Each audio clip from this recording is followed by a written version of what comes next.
pod bay doors, please, Hal. This is the end, beautiful friend. This is the end, my only friend, the end. Weird scenes inside the gold mine.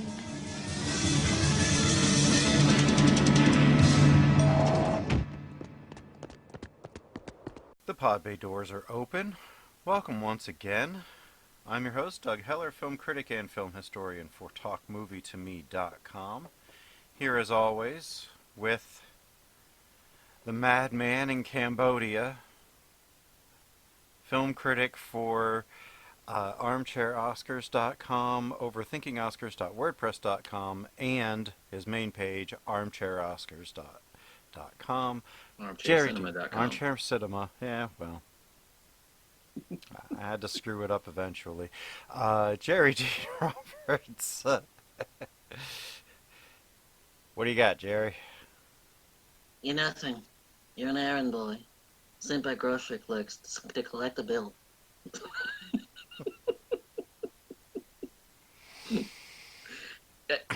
Any chance to do my Brando. Yeah, well... Today, of course, we celebrate the 40th anniversary of the release of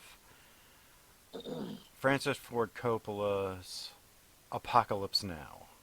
A movie that nearly destroyed everybody. Everybody. Nearly killed Martin Sheen. Coppola nearly went nuts. Brando was already crazy.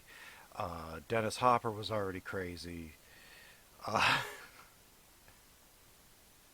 And nearly killed a lot of careers before they even got started. Yeah. This was, let me tell you, this is not a happy movie.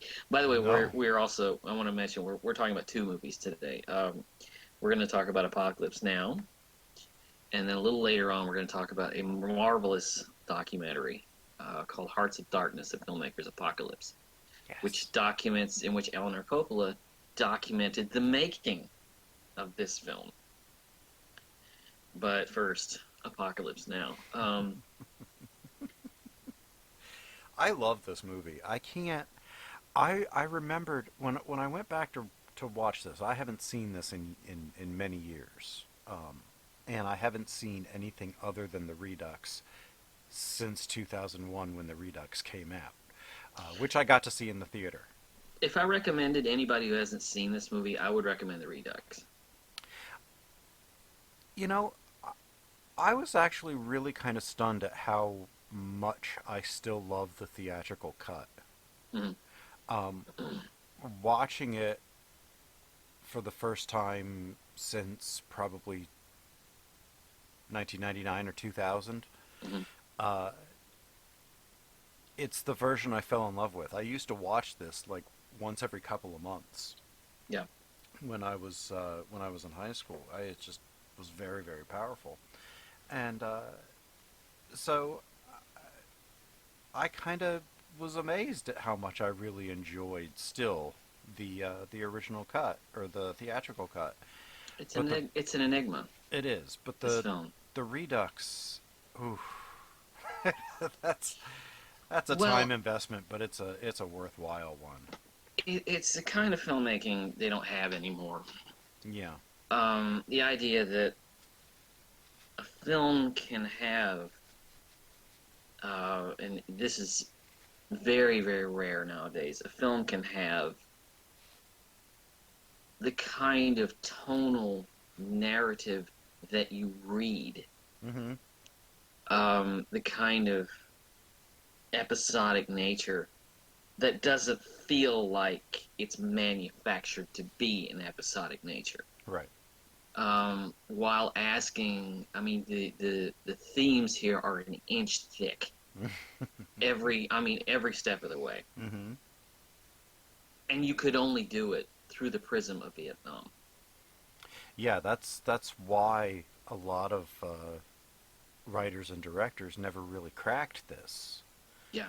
Because going down or up the Congo to go after a tradesman is not particularly exciting.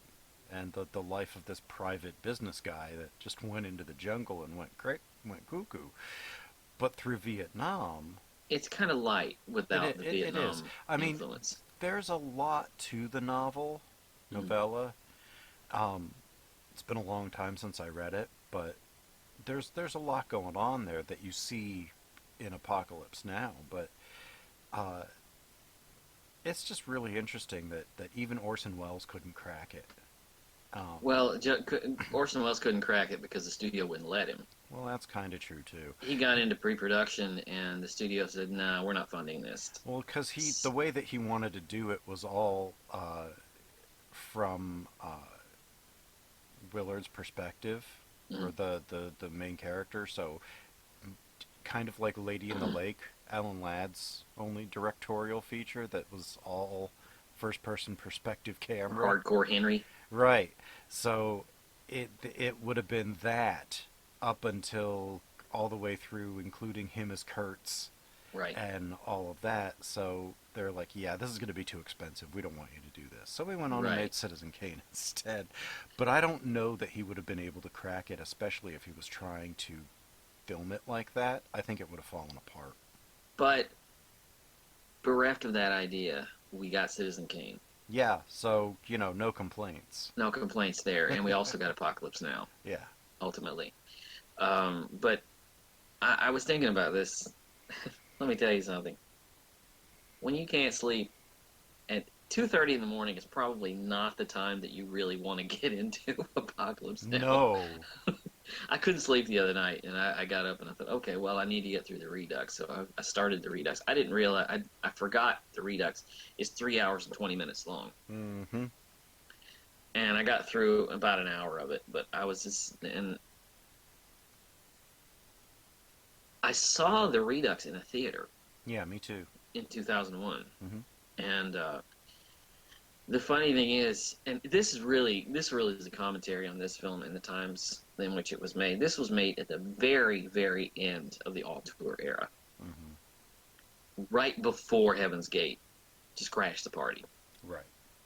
And we do have an episode on that you really should listen to. I mean, this one was at least successful. And had just as many problems. Yeah.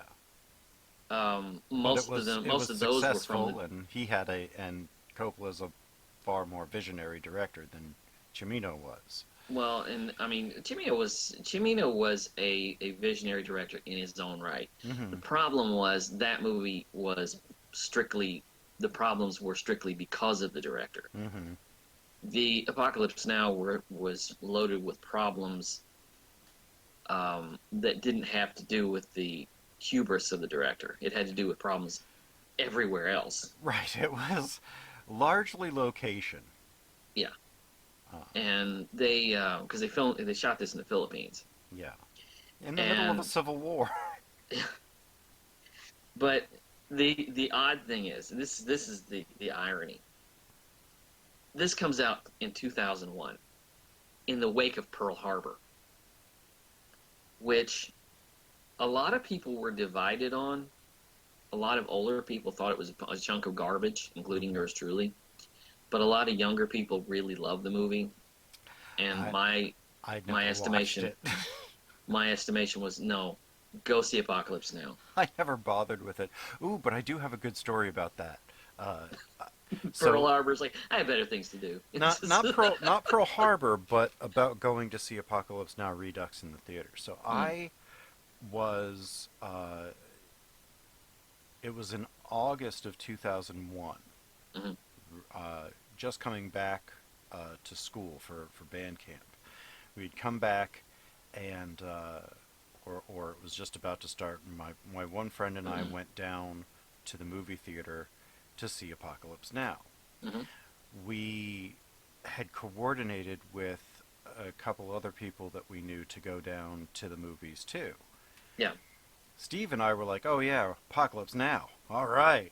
And the other two guys brought one of their friends that was a year younger from their hometown that was just starting to go to Pitt, and she was under the impression that A, we were on a date, we weren't, and B, she wanted to go see Zoolander, and we ended up seeing Apocalypse Now Redux.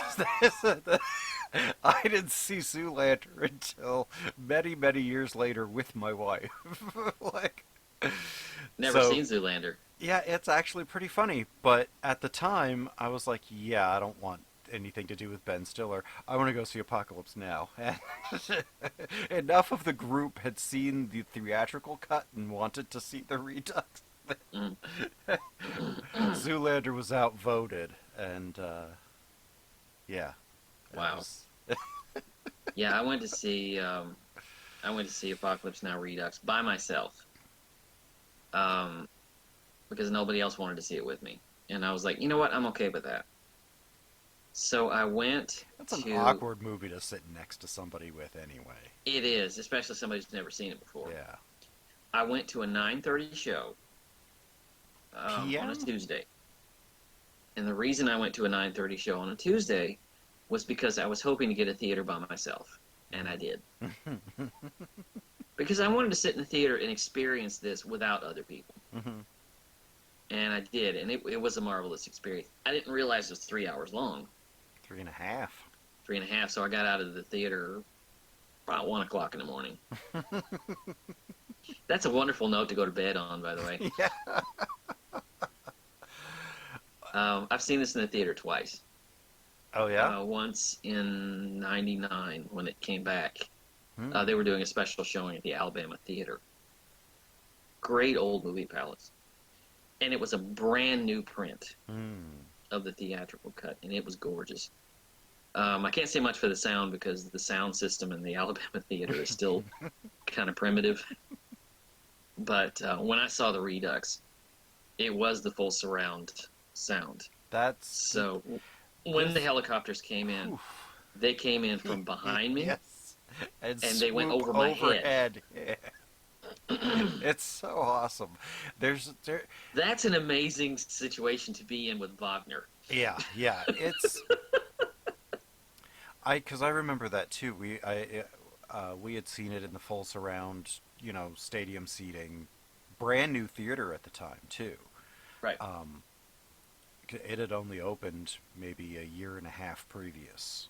Yeah. So it was a brand new Lowe's theater before AMC bought Lowe's. Mm-hmm. And it was beautiful. The only other time I've had such a great experience with sound design that I actually thought, ooh, the sound design on this needs to be mentioned, was Black Swan. Yeah. Which is just a creepy ass sound design, but it's Darren Aronofsky, so. There is a moment in movies like that, and it doesn't happen very often, when I get to the third act of the movie, and I'm like, this is just awesome. Yeah. Black Swan was one of those. Mm-hmm. Just like, this is amazing. I love this. Black Swan brought me back to writing about films after about a 4 or 5 year hiatus. I just love it when a movie just in the third act just completely goes batshit. Yeah. That's why I love the remake of Suspiria so much, because at the end it just goes insane. The end insane. is just insanity on wheels in Suspiria. But anyway, Apocalypse Now. I've always had a weird affinity for this movie. I can't say that I enjoy it, but I can say that I love it. You can't make this movie about any other American conflict. No. You can maybe make it about the Civil War. Maybe. I was actually going to say the only one that I can think of would be the South Pacific Theater in World War II. But it would have to be in the South Pacific, you see. I think, Terrence Malick tried. Yes. But I think that the thing about this is you need the special quality of Vietnam to have this story because we lost. Mm-hmm. We've only lost really two conflicts in our history, this and the War of 1812. And but you need this because World War II, the way it's set in our minds is so structured because we knew who the enemies were, we knew what they were after, and we knew why they needed to be gone, and we knew the cause. The problem was the difference between that and Vietnam is Vietnam was fought by politicians. It was an amorphous conflict that was Right. just, Over oh, over let's really stop communism. idealism. Okay, but Yeah. why is that our business? Why am I dying for this? To prevent the spread of communism, really, and which really that ended up preventing itself. Really, it ended up preventing itself. And someone once said, I love this said of communism, it looked good on paper. What it became was way, way, way off of what Karl Marx was talking about. Oh yeah, communism and socialism. Communism is based on socialism, but communism and socialism are very, very differently Right. executed methods of economic government. But this picture is always fascinating. I agreed. Like Vietnam is known as more of like a psychedelic war. Yeah. And to not only have a reason for a guy to go loopy and go into non-combat area and just start murdering people and setting yourself up like a crazy little despot, that's more understandable in Vietnam because a lot of people lost their shit in Vietnam. I don't know if you planned this, but I connect the texture of this film with something we talked, the last film you chose, which was Kagamusha.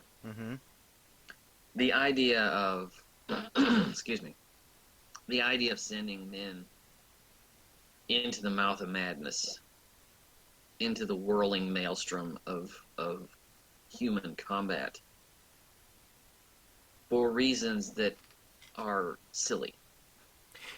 Yes, and for reasons of honor. Just trying to justify it, later on, just when Johnson wasn't going to let reports out that said we were losing the war, right, and all of that, even though it was Nixon. No. But, so it wasn't a political party thing. It was an ideological thing to save face because we're trying to. They're trying to win a war by throwing men at it, and it wasn't working. They were trying to project the strength and superiority of capitalism, but they were the invaders. We were the invaders, and it started with Korea. Yeah.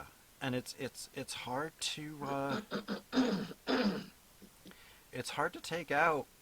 It's hard to go into a place and conquer an indigenous people because they know everywhere better than you do. Right. Like and if you come into my house and you invade my house, I'm gonna know where to hide. Yeah. I can totally straw dogs you, and you would never know. Right. Because I'd have everything all set up, which. I never really realized it, but Home Alone is kind of like a Die-Hard straw dogs for kids. Yeah, pretty much. Yeah. It is. It's a weird way to go about it, but yeah, it is. Sorry, that was an odd revelation to have during this one. But anyway, so really, when you get to it, they want him to go upriver and kill this man who has gone rogue. For what purpose? What really does is Why do they want Kurtz dead? why does his murder, in the grand scheme of things, really matter? Because it's uh, when you say it, when you realize it, it's really disastrously humorous. Mm, It's just because they weren't supposed to be in Cambodia and he had started cutting people's heads off. They didn't want him to be the face of the United States Army if anybody found out that he was there, or if it got out what his methods were or anything. They didn't want him to be the representative that the press would latch on to. So yeah. they had to get him take it. They had to take him out. And if anybody ever found out what he was doing, the army could say, "Yes, but we didn't sanction it, and we sent someone there to bring him in, and he resisted, and he had to be killed." Mm. Regardless of Again, what the saving real face. story was. Yeah, all of it was just about, well, we don't want anybody to know this is going on, or that we couldn't control one of our best guys. It's all a strength projection. Like the whole war in Vietnam was simply, look at us, we're the West, and we have bigger dicks, and we're gonna stomp you jungle folk out, and that was a really bad miscalculation on their part. The best analogy I've heard of this film is, or our involvement in Vietnam, was from John Milius, who said, America feels as if it has to go into every situation wearing the biggest boots Yeah. and the loudest marching band it can possibly have. And it will never admit defeat, Mm-hmm. because that's the whole crux of Lieutenant Kilgore, Mm-hmm. is that we can't, and the whole thing with that whole thing with Lieutenant Kilgore, Colonel. Colonel Kilgore, excuse me, just aggravates me, because I'm sitting there thinking, You this know, is very indicative of how America does everything. it's very indicative of how Americans are seen, and Mhm. oddly, after all this time, I still think that the chopper sequence and getting in there for the waves, Mhm. for the surfing, is one of the most surreal, disturbing, hilarious things I've ever seen and continue to have ever seen. And it's It's really this, funny, but you yeah, have to laugh because it's so terrifying. If you don't, your mind will break. because he's saying basically, I've made this region so safe that my man can go surf in it. Mm-hmm. And they're And it is bombing a not school. safe. It is not safe either. They're bombing a school. Uh-huh. I don't recall them ever really saying why they needed to bomb this village. Oh, because that was where they could get the PBR into the Da Nang. But they That's send one of the in best they places send to in get in. 146 helicopters. Hmm. Well, the reason that they did a full-on assault instead of trying to sneak them through was because there's 6-foot peak waves, and Yeah. apparently those are the best waves that Kilgore has heard of. So he is literally slaughtering an entire village. Yes, of the people that we were fighting, Hmm. but But we're not fighting school children. still an entire village, and yeah, it's all for You want terrible, awful Kurtz dead. things. You want Kurtz dead because he's gone insane. Yeah. Well, what is this guy's excuse? Because from my perspective, he's no crazier than he's no crazier than Kurtz, Well, or no less that's no what's less insane. yeah, whatchamacallit, Willard even says if this is how Kilgore was fighting the war, then wanting him dead is just stupid. Yeah, You know. because the theology, just the whole thing of this character is just insane. The idea of the theatrics bringing, this murder machine, this invasion, in with all of this bombast, this self-gratifying bombast, Mm-hmm. with the music and the surfing and all of that, is insane. Yeah. And people laugh about it, but it's, I love the smell of napalm in the morning. It's Really? psychotic. Yeah. It's psychotic. Smells like I victory. what was it? John Milius said when he was writing it, when he put in the line, "I love the smell of napalm in the morning," he's like, "Okay, that's too far. That's the first line they're gonna cut. They're not gonna let this into the movie," and it earned Robert Duvall another Academy Award nomination. Right. He's on And screen became for 11 minutes and honestly should have won. right. Right. But let me tell you something. John Milius, this is a guy that he's a says go hard or strange go man. home. This is the man who directed Conan the Barbarian and Red Dawn. Okay? Yeah, but at the same time, he is a very intellectual, learned man who writes really well. That's true. That's But very his true. direction is just the worst. But his films always they're red meat, Yeah, basically. yeah. And But if you look at him and talk to it, now bear in mind that John Milius, the screenwriter, the co-screenwriter for Apocalypse Now and director of those two other films, uh, he is the basis for Walter Sobchak in The Big Lebowski. right. All you have to do is look at him and you're like, oh, there's Walter. Shut the fuck up, Donnie. Yeah. So it's like, am I wrong? Am I wrong? No, you're not wrong, Good Walter. rules. You're not wrong, Walter. You're just an asshole.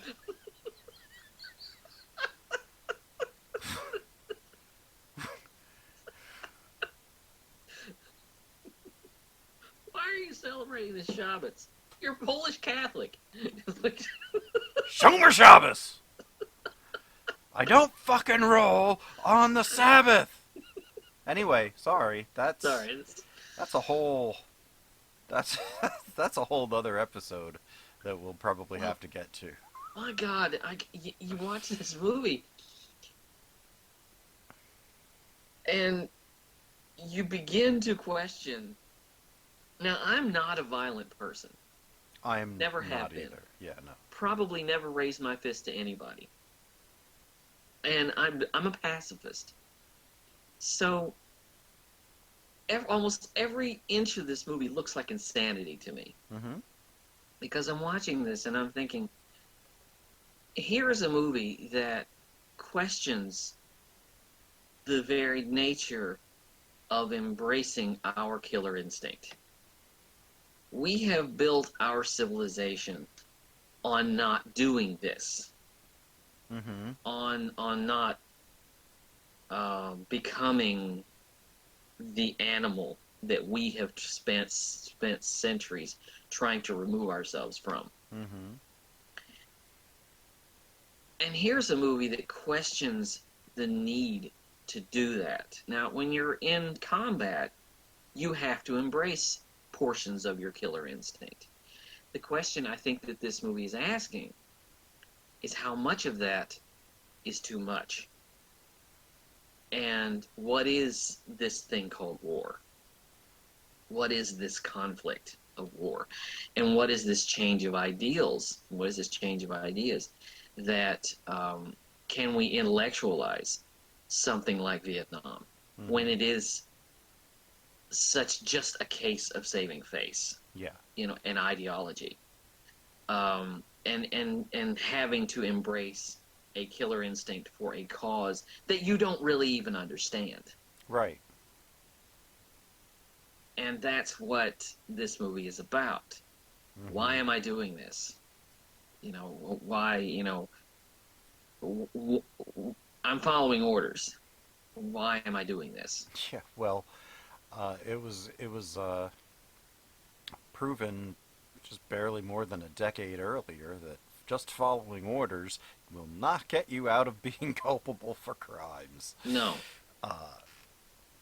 Because it sure didn't for the Nazis. Mm-mm. But I knew nothing. I was only following orders. oh, Now I want to talk about Judgment at Nuremberg. Anyway, uh, or Hogan's Heroes. I don't know which. Uh, That's a tricky subject. it is. It is. It is. I this movie, I actually ended up confusing this movie. I was sitting there when they were doing the air cav sequence with the helicopters and the shooting the women and everything. I was kept waiting for. Do you know the trick about killing women and children? You just don't lead them as much. Hmm. But that's from Full Metal Jacket. Right. I kept waiting for it, and when I got to that point in the Redux, I'm like, oh, wait a minute. It wasn't cut from Apocalypse Now. It's in a completely different movie. Well, I kept thinking this is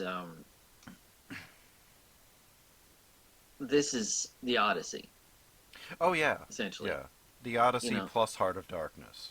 the Odyssey mixed with Heart of Darkness. I mean, you've got Kilgore, who's like the Cyclops. Hmm. You got the bunnies, who are like the Sirens. I mean, it's the classic journey. The only Um, thing, I love that John Milius was talking to Francis Ford Coppola on camera for the Redux, mm, for the Blu-ray Full Disclosure box set that came out almost 10 years ago. mm, uh, and Milius said all that, and he said, it works better in the theatrical cut because in the new version they actually like start to have sex with and get to touch the bunnies, but in the other version they don't get to touch them and they're more the sirens. You don't get to touch the sirens because your boat will crash up on the shore. I agree. Mm-hmm. In when I was watching the Redux, if I were to lose any scene in the movie, that probably would be it because I think it's first of all, it comes out of nowhere. Mm-hmm. Um, it doesn't really have a payoff.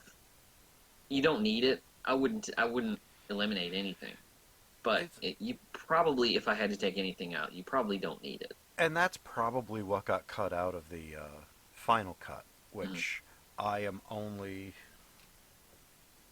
I think maybe about an hour and 10, 20 minutes into that, so I right. haven't gotten to where anything is different. Yeah. So, I think I actually just got to, I think the bunnies are pulling out. Mm. From the show. I don't know about what happens in the, yeah, I'm an hour and 10 minutes in. So I You still mean have, the bunnies are making a break for it? yes, yes, yes. I guess the bunnies wouldn't pull out the squad anyway. Right. Uh, but yeah, it's when they're leaving the show to get away. So nothing's really different yet. Uh, but this movie is just endlessly fascinating. It is, and it's endlessly fascinating because it asks a million questions. You know, the duality of man. What is war anyway? And what is this war? This dark mystery. This and symbolized beautifully by these clouds of smoke. The symbolism, the symbolic nature of it, the shadowy questions of what is Vietnam and why are we here and why are we doing what we're doing Right. and who's really the man behind the curtain Mm-hmm. and all of that. That's the beauty of the texture of this film. Mm-hmm. Just that you see that smoke and they go into it and it's like they don't really know where they're going. Right, and they once they're going through all that colored smoke. I mean, they hit the one bridge. So who's the CO here? And the guy just looks at him blankly and goes, "Ain't you?" Hmm. Like, oh, uh-oh. We should also talk about the crew aboard this boat because Oh, there's nobody on this boat that you've not heard of, especially in particular, its film debut, 14-year-old Lawrence Fishburne, Yep. Playing 17-year-old Mr. Clean, Mr. Clean, because he's so young. and his film debut, and he doesn't. I mean, does not look like. You can see it. You Yeah, can you can you can see it. see if you put the image of him in this over an image of him in, say, like John Wick 3, Mhm. you could definitely tell that they were the same person. Or CSI. Yeah. Yeah, but he was so good even then. Mhm. Uh, And he's the one that dies. well, there's more than one that dies. Well, I mean, he's the first one that dies. Yeah, he is. And then Frederick Forrest, of course, Oh, wonderful actor.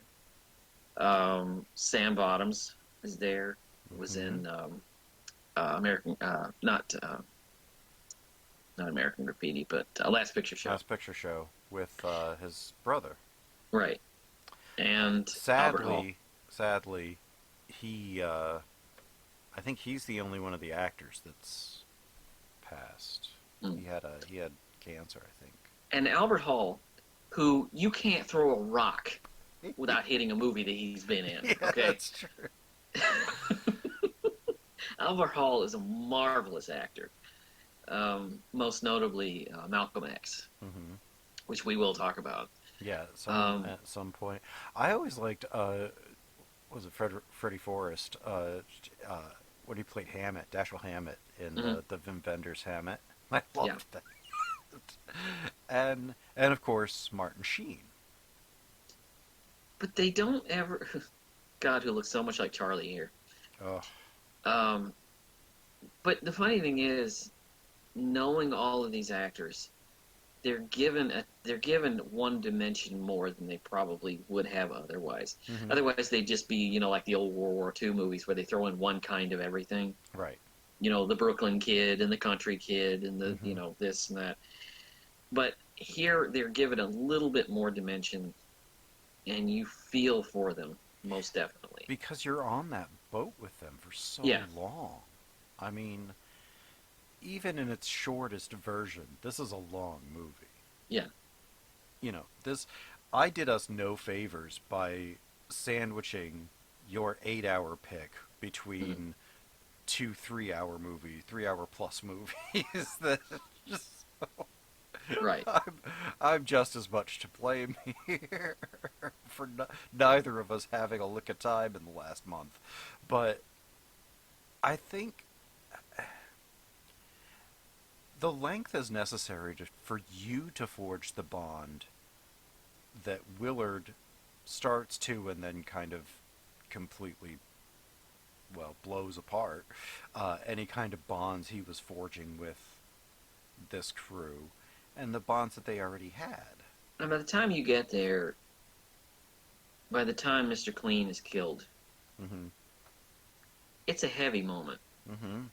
because you've gotten to know this kid and you've gotten to like this kid. And he was playing a tape from his mother when he died, so it was still playing while they were over his body. Right. Oh. Yeah. Oh. So you feel something. There's a deeper level of everything. There's nothing in this film that's just kind of thrown away. No. Of course, I mean, the 238 days they spent in the jungle, they couldn't have to be. Well, no, didn't he have something like well over 1 million miles of film? Something like that, yeah. But it was 238 days of principal photography. It was supposed to be 6 weeks. Yeah. And it ended up being 18 months. But before we get there, we got to talk about the ending of this movie because, Oh. and I got to tell you, they come upon one of my favorite actors of all time, and I think the movies are better for having him, and that's Dennis Hopper. Oh. Because Yeah. Dennis Hopper, you love the guy. Even when he's playing a total scumbag like he was in Blue Velvet, you love the guy. And I don't know if love is an appropriate word, I love Dennis Hopper. I do, man. but He's just, I and I miss admire him. him, and I even when you see him in stuff like Giant and Rebel Without a Cause, before he went all cuckoo crazy go nuts, and before he tanked his career with the with the last movie, before his '80s resurgence. Yeah, him in this. A lot of people, I think, at the time at least, kind of felt like he was just reprising his Easy Rider role. Yeah. In Yeah. a lot of ways, but the truth, I mean, they're not the same person. No. Because this photojournalist is certifiably insane. Mm. Whether I'm just gonna say this about Dennis Hopper: Speed was a better movie because he was in it. oh heck yeah, Pop I quiz, hot shot. do. I adore him. He just sorry. If you That's my love fest. if you need a creep or a crazy, and like Randy Quaid isn't available, Mm-hmm. Dennis Hopper would have been your guy. Yeah, I miss him. Yeah. I do. But he comes into this movie pretty much playing the role that everyone associates with him. Right. Hey man, kind of the hippie photojournalist who's You've got to be the one, man. It's not going to be me, man. Nobody's going to listen to me, man. He should have played Kurtz. Oh, man. Because honestly, we got to talk about Brando because Brando, oh God, help me. My favorite thing about Brando was from Coppola himself in, I think, the 2001 interview with Roger Ebert at Cannes during the Redux. He said, Marlon is a lovely man, but he's lazy. So if he wanted to get there and take $1 million advance, get there, waste all 3 weeks that I had him for, and then go home getting paid without having to shoot anything. So he kept trying to fiddle with the character and, I don't want to do any of this dialogue. I want to write my own dialogue. And some of the stuff is, the line that you quoted at the beginning was ad-libbed by him. And so Coppola got roped in for like the first 5 days of Brando being there. He was like going over the story and going over the character till he finally realized Brando had never read the book. Read it. He never read the script. He was totally unprepared, and he just wanted to take the money and go because he was ashamed at how much weight he'd gained and all He the was stuff. trying to work his way around that. Yeah. He just didn't want to. He just didn't want to do it. He wanted to get paid for not doing anything. And ultimately, isn't that what we all want? Pretty much. So, but I mean, a lot of good stuff came out of that 5 days, though. But honestly, you're trying to get the greatest actor in the world to be the greatest actor in the world. Yeah. And he doesn't want to do it. What do you do with a child prodigy that won't prodige? He's just not. And it's frustrating when you watch it. And it is a good performance, but you realize what it could have been. So I think this is an amazing performance. It is.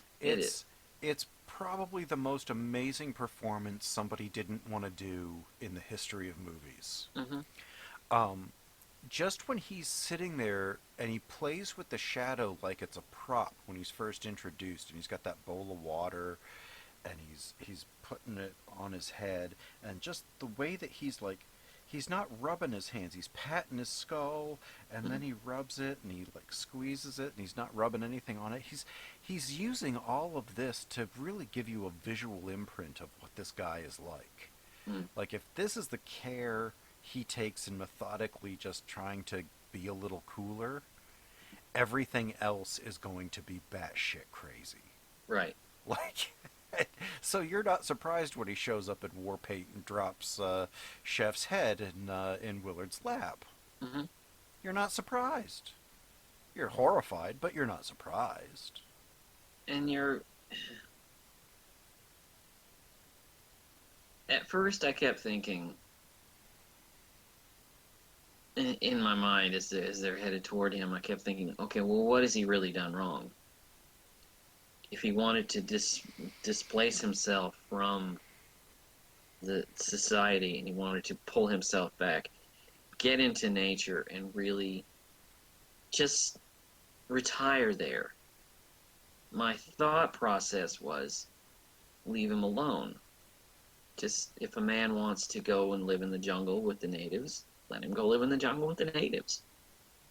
Um, the problem was all of this other stuff that the military wanted, and the military wanted to save face, so therefore, no, he has to go. Right, and And let's not confuse this now. Colonel Kurtz is not Lieutenant John Dunbar. right, This right. he is going up there. He's cutting people's heads off. He's more like the guy who sent him out there. Right.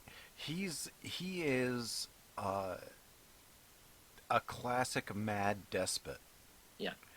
That is incredibly dangerous, and because he inspires that kind of fierce loyalty around him from the natives in the area, and any Americans that end up coming to him get turned over to his way of thinking because he's just that brilliant.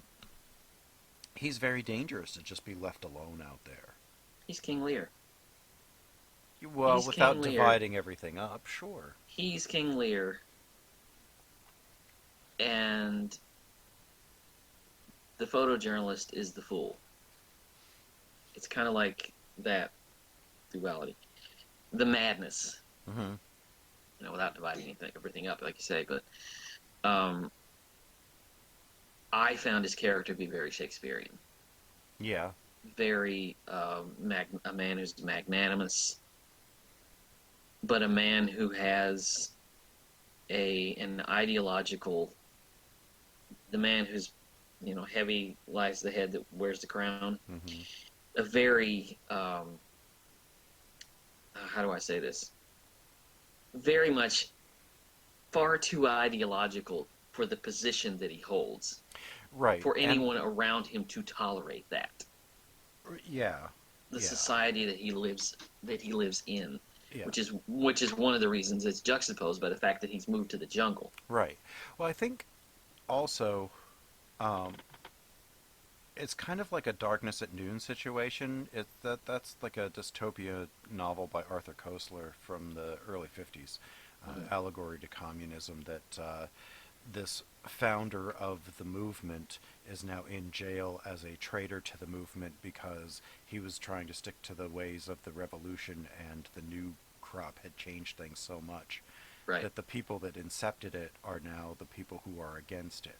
Mm-hmm. And I think he is, in a lot of ways, they trained him to think like an enemy and defeat them on the enemy's terms.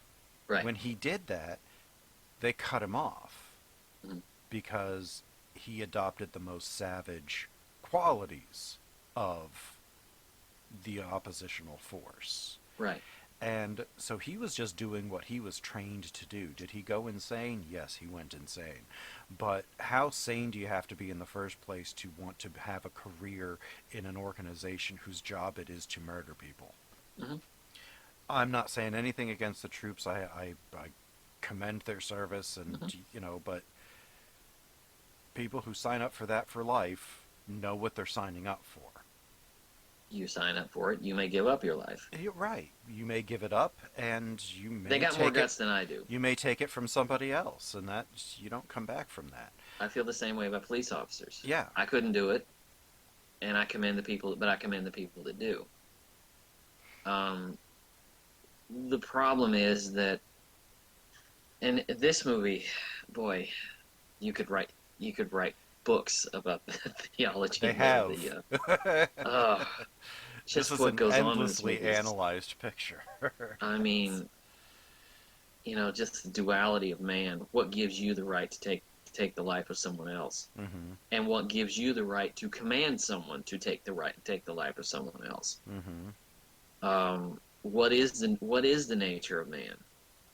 who are we, and why are what gives you the right to send 5 men up the river to kill a man into a territory it is so Knowing full well that probably if they make it up there and complete the mission, they still probably won't all make it back, if right. any of them make it back, if the mission gets completed. The Yeah. first time they tried it, it didn't get completed. Did you notice? I don't know. This is the first. I've seen this movie a number of times, but did you notice when Willard is having the meeting with the brass about this mission? Did you get from those guys something personal? Like, I think the general knows him. yeah, there's something about this that it felt very personal. Like, the general didn't want this to happen, Right, no, he didn't. but his subordinate, the person who's with him, is almost is taking it personally. Yeah. It just felt like it just felt like very, I don't know how to describe it. Yeah. It didn't feel like a military operation. It felt like a personal issue. Well, it's spec ops, so it's a shady military deal. But yeah, it seems as though they were more than just casually acquainted. Right. You know, um, And then throughout the film, Willard is looking through his dossier. He's looking through his papers, and it goes on and on and on and on. All of the things that his commendations and all right. of the things, He he says went to Harvard. at first I thought they gave me the wrong dossier. I Yeah, couldn't believe that they wanted this guy dead. right. Like 1,000 decorations and all of this stuff, and he went through the paratrooper course or the airborne course at 38. Hmm. That is how old I am now, and I Yeah, can tell you that that would not be something that I could do. And what is it? Willard says, Christ, I did that when I was 19, and it nearly killed me. Those guys must have thought that was something, watching this old man hump his way around the course, but he hmm, made it. yeah. Tough old man. But it's just when you see the papers, it goes on and on and on and on and on. And accommodations, medals, victories, this. So you understand why the general looked so sad Hmm. at having to do this. And you also realize when the general's doing this, there's probably somebody behind him, Yeah. you know, needling him to go and and give this order. But Oh yeah. um, by the time you get down to actually meeting him, you realize what a methodical individual he is. And you were talking about the patting the water on his head and Hmm. all of that. It was just, if he hadn't gone insane, he might have been a great man. I kind of look at it like this. It's like what was it? What Ollivander said to Harry Potter, that Voldemort did great things, Mm, terrible, but great. mm, That is Kurtz. He yeah, has done great things, terrible, but great. right. You know. So let us move. Well, I got to say this one more thing about this film before we move on to Hearts of Darkness. Um, there is a scene at the end of this movie, brilliant, but I can't watch it. The Water Buffalo. And that is the water buffalo. Yeah. I can't. How is it? How is it that I can sit through this movie and I can watch 30 murders of human beings, but I can't watch the water buffalo sacrificed? I can't. I can't. Why is that? Because it's a real water buffalo being really sacrificed. Well, I mean, but think about it.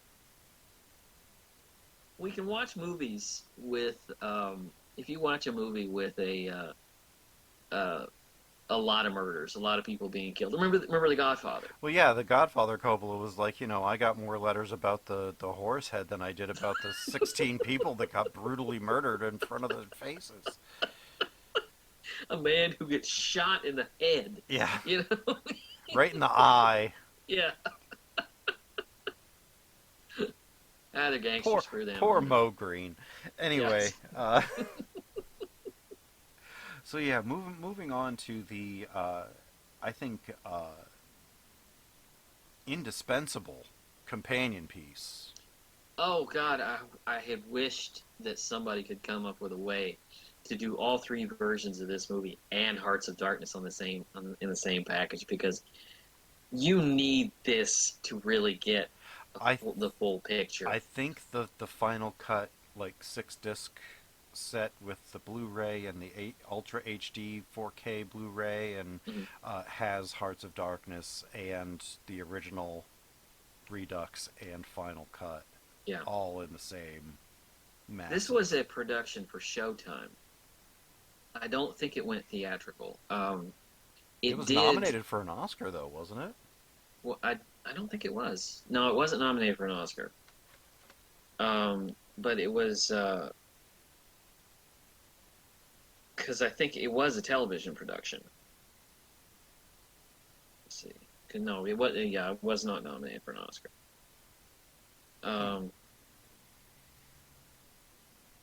Maybe it was because it was a television production. Oh yeah, well it won 2 Emmys. Yeah. For editing and directing. Because this went, it premiered.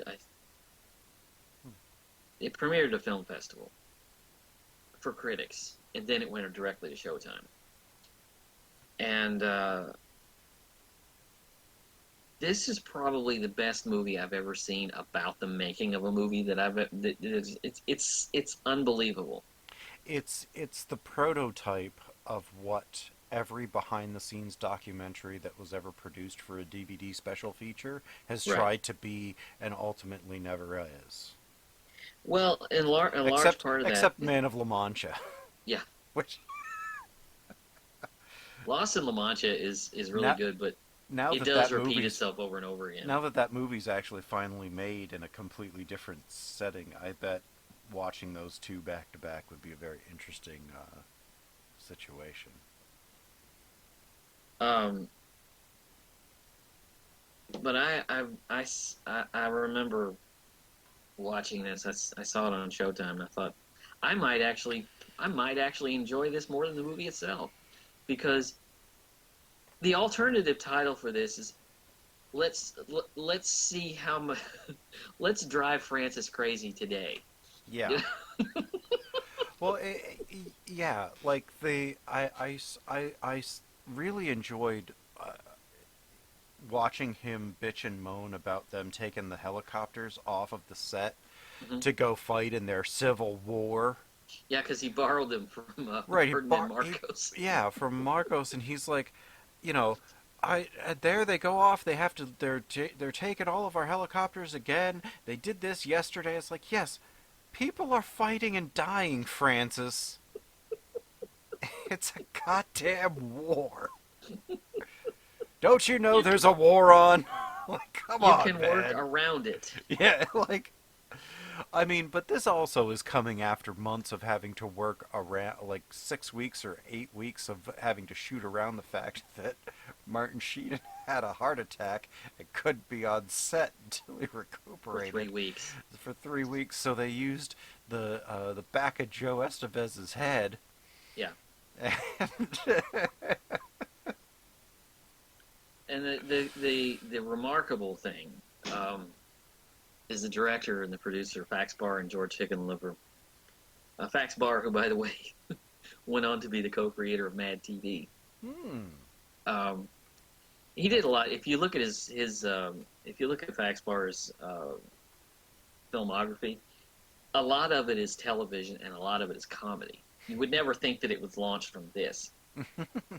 And George Hickenlooper, who died young. He was 47 when he died. Yeah. They had incredible access to recordings that Eleanor Coppola made at the time, Mm-hmm. and private conversations that he was having. There is a telephone conversation that he has in this movie where he is coming apart, Yeah. and because he doesn't want UA to know that he doesn't have a finished product. He also doesn't want them to know that his stars had a heart attack because they'd either pull the plug on the film or make him recast, Right. or again, and or Because he started with Harvey Keitel. yeah, and after like a couple of days, He fired him. changed, yeah. I'd love to see that footage. I know. I'd love to see what that was about. But just every single outward element that could have gone wrong, from the helicopters, the recasting, the heat, the The heart attack, typhoons. and then Brando. Yeah, well, typhoons destroying sets, Yeah. forcing that Playboy Bunny set scene to be basically improvised because they had to figure out what to do that day. It was Mhm. rated so hard, the typhoons were coming in, the whole set was destroyed.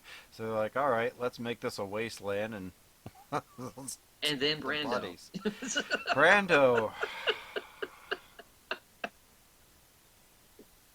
It's like you were saying, it's the best performance by an actor who didn't want to give a performance. Yeah. And I'm telling you, it's just insane. It's like, what is it? He's giving a brilliant performance, and he walks. I can't think of any more dialogue to say, and that's it. Yeah, and he just walks away. Yeah, that's it. It's just done.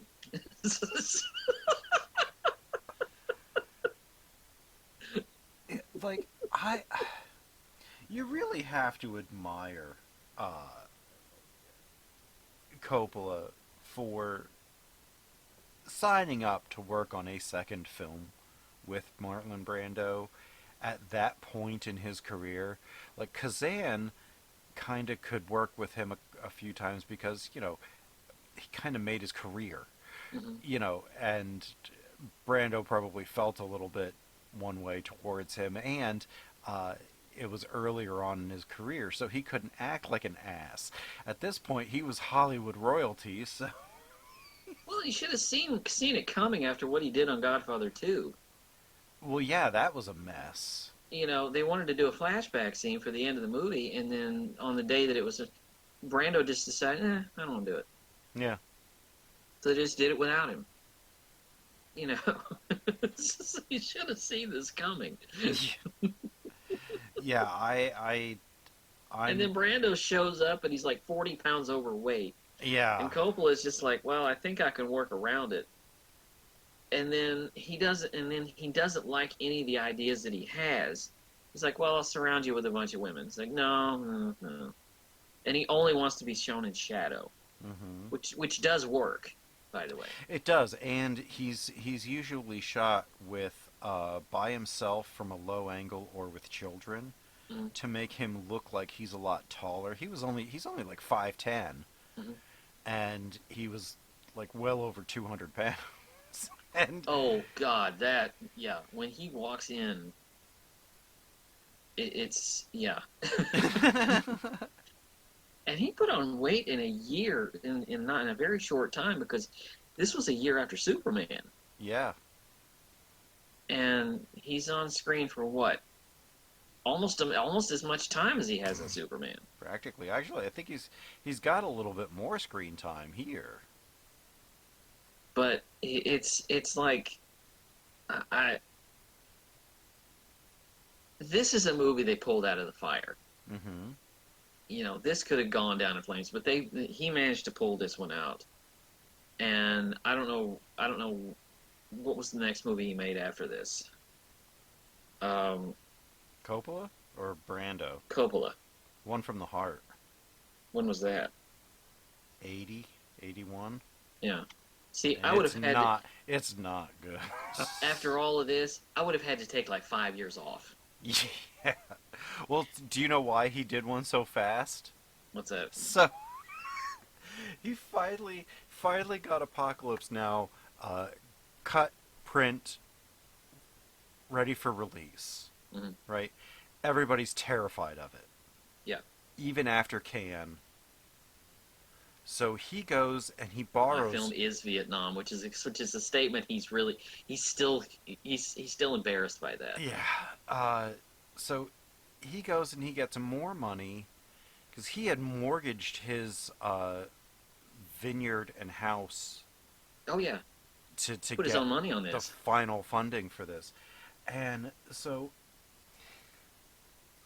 he goes and he's like, well, if I go quick make something that's like sweet and has like a happy ending and everything, then I might be able to hedge the bet that this is too dark and get ahead of this. And he said, but what wound up happening was that One for the Heart was the one that sunk me because Apocalypse was really successful. 2 Academy Awards. Yeah. And One from the Heart has an interesting soundtrack by Tom Waits, and that's about its only really clear defining. Tom Waits has never been so adequate. Yeah, yeah. The One from the Heart soundtrack is like a really weird kind of a smooth jazz thing that just. Yeah. It's an odd soundtrack, but it is the best part of the movie. And I'll say this now, and I want to tell you, and I want to let people know, if you don't really understand this, what an enigma Apocalypse Now is. Because nobody in Hollywood wanted anything to do with Vietnam Yeah, no. for years. Yeah. And then all of a sudden, right at the end of the decade, started coming all of these movies that began to deal with Vietnam and deal with it in a real way. Yeah. Because you had movies like this, you had Coming Deer Home, Hunter. The Deer Hunter, Go Tell the Spartans, which I like a lot. Mm-hmm. But you had these movies that really wanted to deal with the issues of Vietnam in an honest way, not in a very Hollywood way. Right. And so this was, I think this probably happened because of The Deer Hunter. I don't know that. Because the Deer Hunter won 5 Academy Awards. Yeah. Yeah. It was a box office hit. Yes. And I know you have your problems with it, and I haven't seen it in quite a long time, but I think it's quite a good movie. The Deer Hunter. I do have my issues with it. It's a good movie. I have my issues with it. But the thing is, it would all turn around because the evolution of Hollywood and Hollywood's portrayal of the Vietnam War was so bizarre because as the Reagan era happened, the table flipped and it became a very Hollywood thing to have a character go to Vietnam and bring back the missing in action. Mm-hmm. You had the Chuck Norris movie, you had Rambo and all of that. And then Oliver Stone comes along and he pulls it back into a very sober, Mm-hmm. a sober place. And then away from they try to do that again, but then they make Hamburger Hill, and Hamburger Hill is terrible. yeah, it's not that good either. It's never been so adequate. Exactly. But they were trying to do that again because because Platoon was so successful. And Born on the 4th of July. So there's always yeah.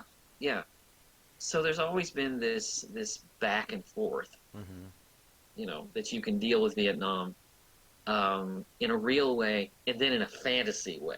Mm-hmm. Chuck Norris goes back to rescue the missing in action. Right, and it's the same thing that they've ended up doing with the United States. Call it the War on Terror. Mm-hmm. With some really serious things like, Zero Dark 30 and, a bunch of the Iraq, Which a lot of people like Afghanistan. more than I do. I had my own personal issues with it, but it was still a serious attempt. But then you had other ones that was like, Like, wasn't there a Larry the Cable Guy movie that he got dropped into the Iraqi conflict after yeah, it was September something like 11th? the Delta Farce or Yeah, something yeah, like that. yeah, yeah, Yeah, yeah, yeah, yeah. That's the one. That's the one. and Still waiting for that Vietnam comedy though.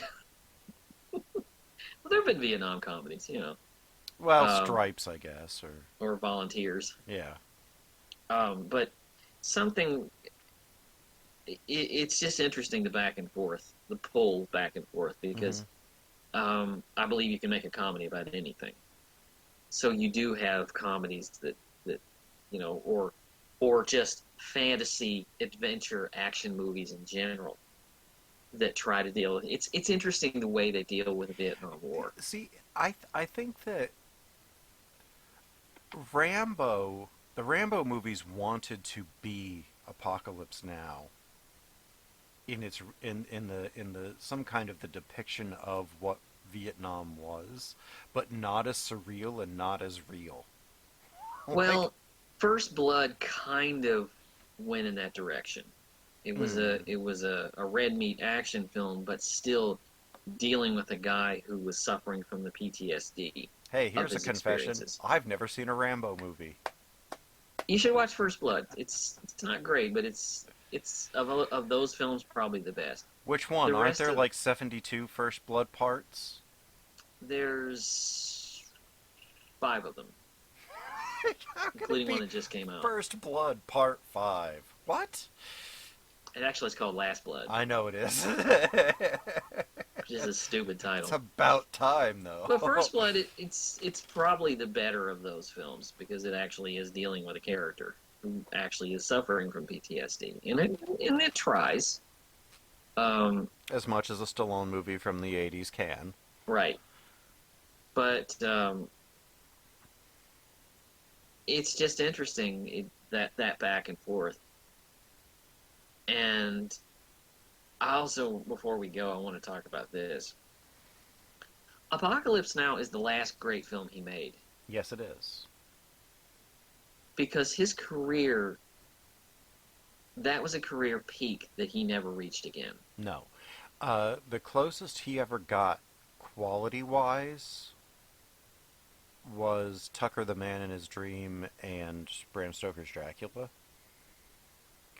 I love Bram Stoker's Dracula. It's Mhm. a mess, but Yeah, I love it. so is Tucker the Man in His Dream. But that's also such a really captivating story and a really great performance. You know what? That's his films in the '80s and '90s. That's the through line. It's a mess, but I enjoy it. Mm-hmm. The Cotton Club was a mess. Rumblefish. Rumblefish, The Outsiders, they were a mess, but I enjoyed them. Yeah. Even Jack is a mess, but I can still watch it. I hated that movie. Probably the best, probably one of the better movies that he made, and people don't even know this was a Coppola film, was The Rainmaker, Yeah, yeah, John Grisham. which is a really good movie. It is a really good movie. Um, I can't say that I liked Tetro or Twixt. Tetro, I thought was okay. I didn't see Twixt, and I didn't see Youth Without Youth, and Uh, there's one other one that of his new later I ones saw that I haven't Youth seen. Without Youth on a day when I saw six other movies. That was during screening season. And So you didn't really see Youth Without Youth. uh, I was just, it was frustrating, I found. There's a documentary on my DVD called Coda, 30 Years Later, Hmm. which is about the making of that film, Hmm. which didn't make it any better. But yeah,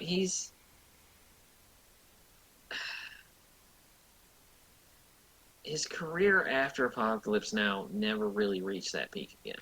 Well, I mean, he has, to his name, he's one of the very few people that when you think of Francis Ford Coppola, you don't think of one movie. You think of 4 movies. Right. Godfather 1 and 2, The Conversation, and Apocalypse Now. Right. And his best work was in the 70s. Absolutely. Although, Finian Rainbow isn't terrible, with the exception of the times where the cinematographer cuts off Fred Astaire's feet while he's dancing. But other than that, it does have one of the funniest. I loved that the one scene that kind of pre-apes or apes the greenhouse scene in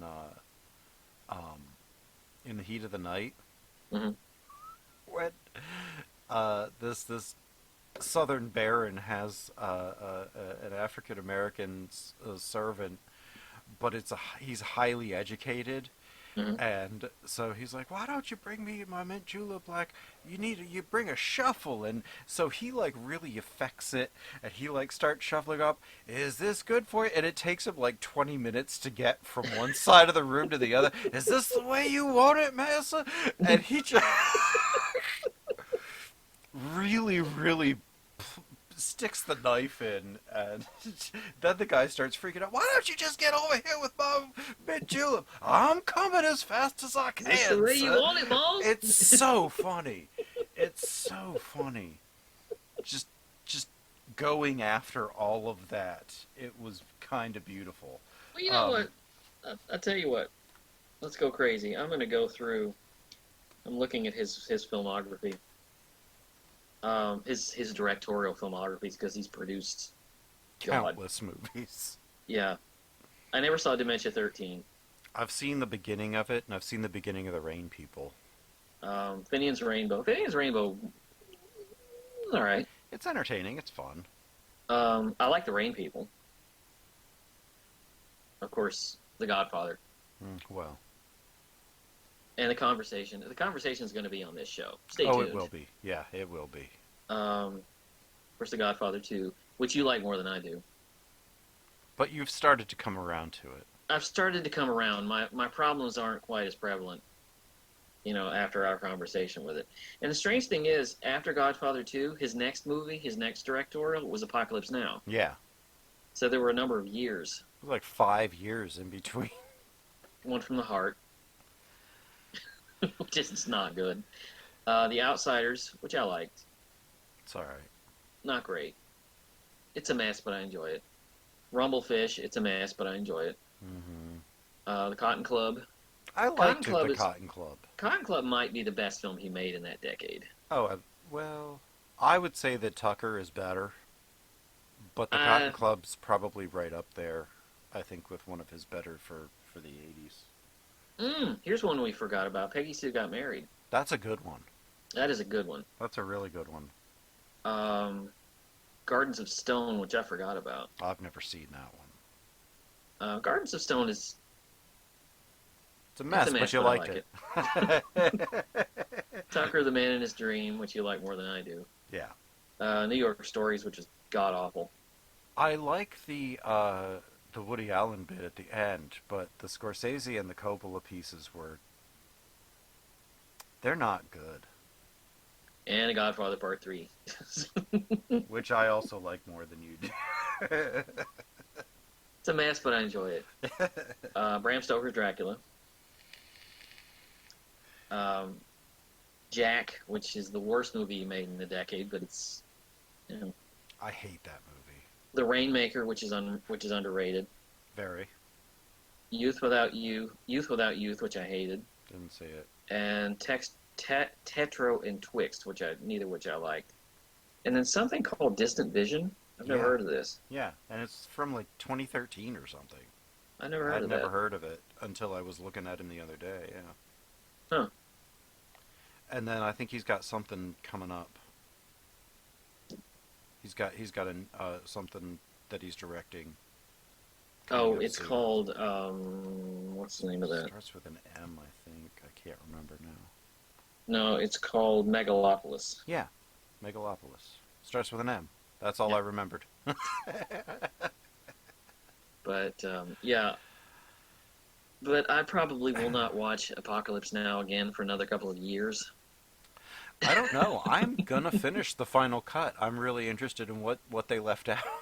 It's just not a fun movie, but I it's a heavy movie. I'm endlessly captivated by it. I didn't think that I would be able to watch it in the succession that I did, Mhm. but just like Blade Runner, I just get sucked into just how surreal and crazy it is, and Strangely enough, I could sit through Apocalypse Now in multiple versions. I can't do that with Blade Runner. I did it with Blade Runner, and I didn't think I was going to be able to.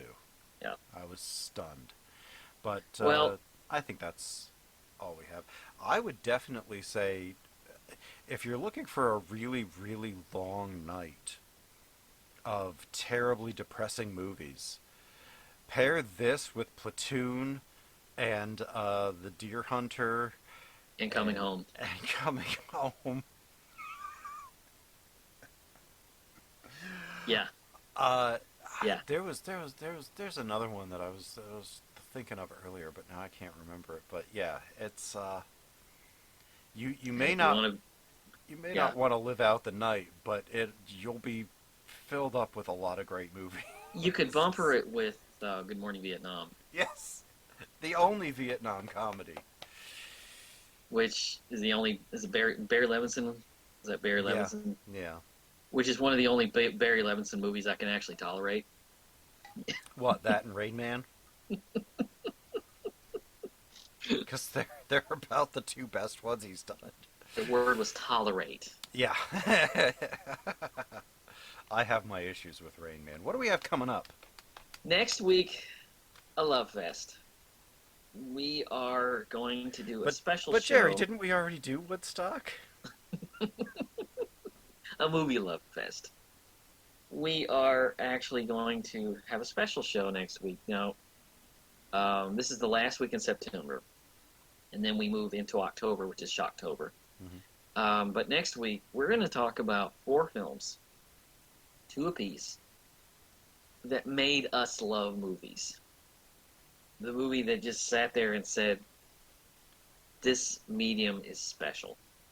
So I've selected 2 films, and Doug has selected 2 films. He does not know what I've picked, although he should, and I do not know what he's picked. Which you So, shouldn't, because it's not. I don't know that these have been. I don't know that I've dropped any hints on these. What let do me we put have? it this way. I bother people with the fact that when they ask me what's my favorite movie, these are the two things that I mention. This is it. I've made it a point to not choose movies that we've spoken about in the Mm. past.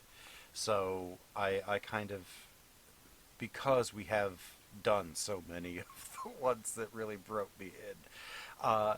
And then we kick off Shocktober. What are we kicking off Shocktober with? Well, we're starting Shocktober. The power of Christ compels us. As we're kicking off Shocktober with The Exorcist. Yay! I And actually I this have is no idea what you picked. the week after that is going to be Let the Right One In, Mhm. the Swedish vampire film from what was that, 2010? Mhm. Brilliant, Very, very good movie. brilliant picture. And neither one of If us you've has. ever been bullied, that's your movie. That's your movie. Neither one of us has picked, solidified a pick for the back end of the month. So I have about 10 different options that I'm bandying about. And some of them are multiple films within the option. So I'm bandying about 10 different options that encompass probably about 20 different movies. Well, my choices, and I haven't selected one, I haven't made a second choice for the month. I have about 25 of them, and I'm hoping one of them will land. Yeah, I've Just suddenly become, that's what I love about this show, is they'll suddenly become a movie that I just want to talk about. hmm yeah, I have like themes that Yeah. that I'm lumping a lot of things into, but I don't know. Second one's still up in the air. We'll let you know when we find out. Mhm. I think that's All everything. right, Colonel, take us home. You can find all of our recordings On the Podbados podcast.wordpress.com. Your random sucks. I saw a snail crawling along the edge of a straight razor. That was my dream. Anyway, podbaydorspodcast.wordpress.com for all of your back episode needs. We are on iTunes and YouTube. You can find us on Twitter at pod_bay. You can find us on Patreon at pod_bay. Kick us a little tip into our virtual tip jar. We greatly appreciate it. We thank you so much for joining us, and the Pod Bay doors are now closed. The mission has been completed.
This is the end, beautiful friend.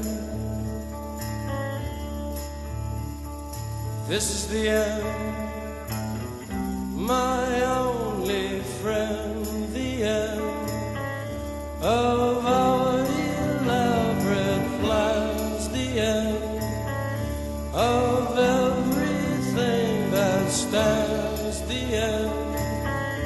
No safety or surprise, the end. I'll never look into your eyes again.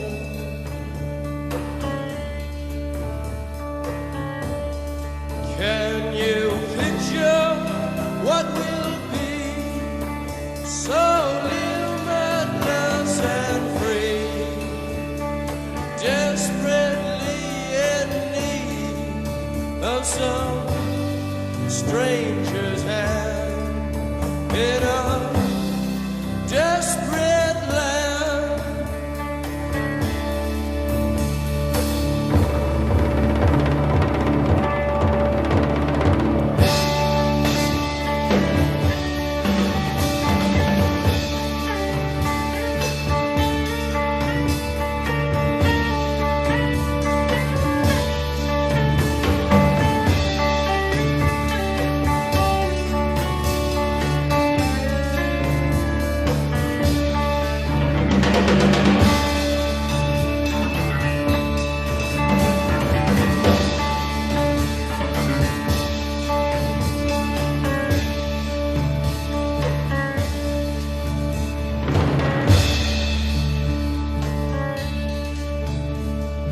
Lost in a romance, wilderness of pain, and all the children are insane. All the children are insane.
Kid.